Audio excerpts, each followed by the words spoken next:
Welcome back to my KEEPUP channel.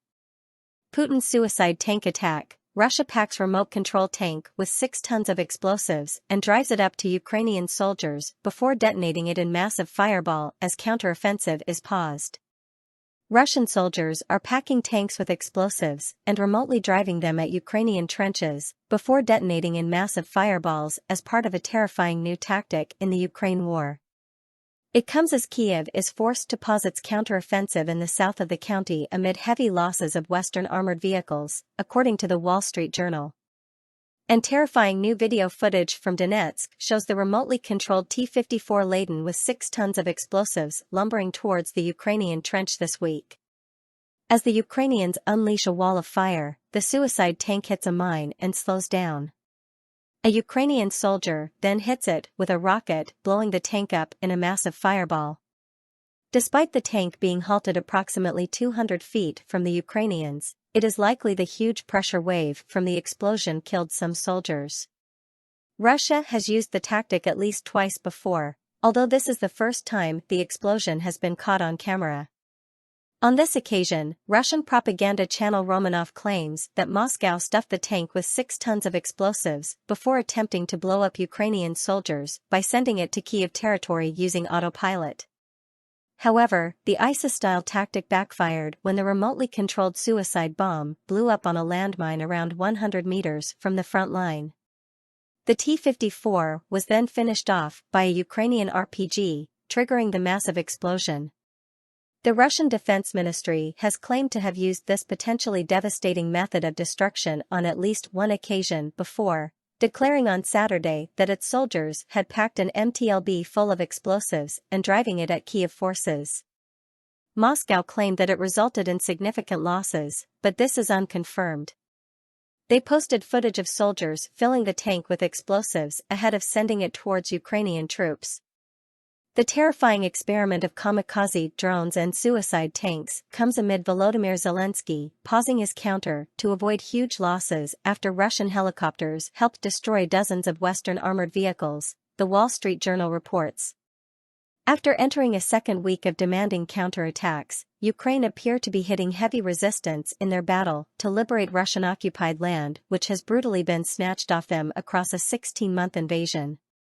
In particular, a Russian detachment of 20 Ka-52 attack helicopters have given the Russians air superiority over the advancing Ukrainians. Russian propaganda photographs have shown dozens of destroyed Western armored vehicles, including 16 Bradley infantry fighting vehicles and 5 Leopard tanks. 3 crucial mine-clearing tanks, supplied by the US and Germany respectively, have also been pictured abandoned and damaged. According to British intelligence, the most intense recent fighting has centered on the southeastern Zaporizhia province, around Bakhmut, and further west in Ukraine's eastern Donetsk province. Since launching its much-anticipated counter on June 4, Ukraine's efforts have yielded a mixed response. Reports they recaptured Piaty-Kavki, in the southern Zaporizhia region, on Sunday would be their first village gain in almost a week. The counter appeared to get off to a good start as Ukraine liberated 7 settlements, but it has now emerged that generals have paused advancements in recent days to recoup and find a way to punch through Russian territory without suffering huge casualties. The setback comes as a British Challenger 2 tank was spotted on the front line for the first time in a video on Telegram. A squadron of 14 Challenger 2 tanks, which have a 120mm rifled gun and a 7.62mm machine gun, were gifted by Britain as the West continued to support Ukraine in their fight against Vladimir Putin's army. The £5 million Challenger 2 is designed to attack other tanks and have far greater ranges and accuracy than the Kremlin's equivalent. But the emergence of British-supplied tanks comes as Putin and Russia boast about destroying German Leopard tanks and US Bradley vehicles. Russia's defense ministry said on Friday that Russian troops who have destroyed Western tanks being used by Ukraine will receive bonus payments as Putin looks to incentivize his troops to carry on fighting. Moscow is using its dense minefields and superior air power, while exploiting Kiev's limited air defenses to stem several counterattacks, but crucially is also destroying sophisticated Western artillery. Yesterday, the UK's Ministry of Defence revealed Russia had strengthened its attack helicopters in occupied Berdyansk, around 60 miles behind the front line. Britain said more than 20 additional helicopters had been deployed there as Moscow bolstered their defense. Helicopters have successfully fired missiles at Ukrainian ground targets, which have had limited protection, the MOD added. In the constant contest between aviation measures and countermeasures, it is likely that Russia has gained a temporary advantage in southern Ukraine, the MOD said on Twitter. Footage emerged yesterday of Russian Ka-52 Alligators helicopters appearing to destroy Western tanks at the junction of Zaporizhzhia and the DPR Yuzhno-Donetsk/Vermevsky direction, according to pro-Russian internet influencers. Russian bloggers have continually gloated over photos of burnt-out Western tanks, but the Ministry of Defense say that Russian losses are likely at their highest since March.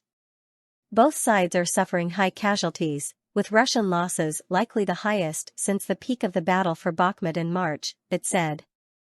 Ukraine's capture of Pyatikavky yesterday, revealed by Kremlin-installed official Vladimir Rogaz, was their first on the Zaporizhzhia front since launching its counter.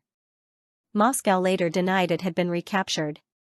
Previous successes have come further east on the western edge of the Donetsk region, where Ukraine claimed to have recaptured a handful of villages.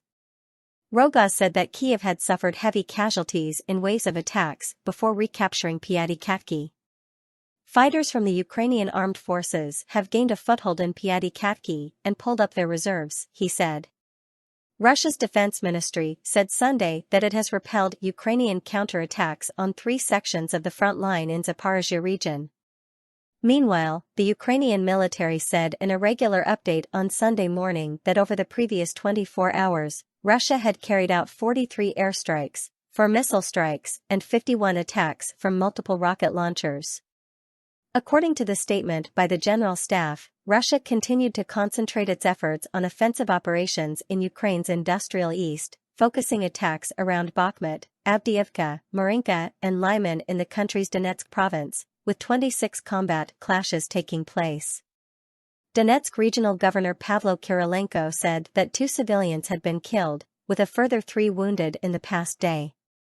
Ukrainian officials said Russian forces had also launched airstrikes on other regions of the east and south of the country. 1 civilian was killed and 4 more wounded in Kherson province as a result of Russia's attacks, Regional Governor Alexander Prokudin said. While Zaporizhzhia Regional Governor Yuri Malashko said 1 person had been wounded in Russian attacks that had hit 20 settlements in the province.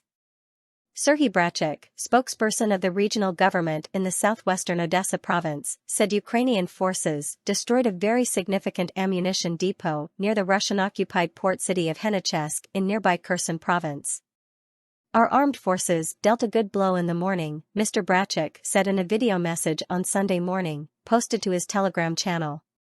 Western analysts and military officials have cautioned that Ukraine's counteroffensive to dislodge the Kremlin's forces from occupied areas, using Western-supplied advanced weapons in attacks along the 600-mile, 1,000 kilometers, front line, could last a long time. A group of African leaders have carried out a self-styled peace mission to both Ukraine and Russia in recent days to try to help end their nearly 16-month-old war. But the visit ended on Saturday with no immediate signs of progress. Meanwhile, the death toll from flooding following the destruction of the Kakhovka Dam had risen to 16 in Ukrainian-held territory, Ukraine's Interior Ministry said on Saturday, while Russian officials said 29 people had died in territories controlled by Moscow. Massive flooding from the destruction of the dam on June 6 devastated towns along the lower Dnieper River in the Kherson region, a front line in the war. Russia and Ukraine accuse each other of causing the breach. Meanwhile, as the deadline for all Russian volunteer formations to sign contracts with Russia's defense ministry approaches, widely seen as targeting Russia's Wagner mercenary group, the private army's boss Yevgeny Prigozhin said on Sunday that 32,000 former prisoners had returned home after the end of their contracts in Ukraine. According to Prigozhin, 83 crimes were committed by those who had returned home, which he claimed was 80 times less than the number committed by those released from prison over the same period without having served with Wagner. Prigozhin toured Russian prisons to recruit fighters, promising pardons if they survived a half-year tour of front-line duty with Wagner. In an interview last month, he said he had recruited 50,000 convicts, about 10,000 of whom were killed in Bakhmut. Source: dailymail.co.uk. Please like, share, and subscribe. Thank you for watching.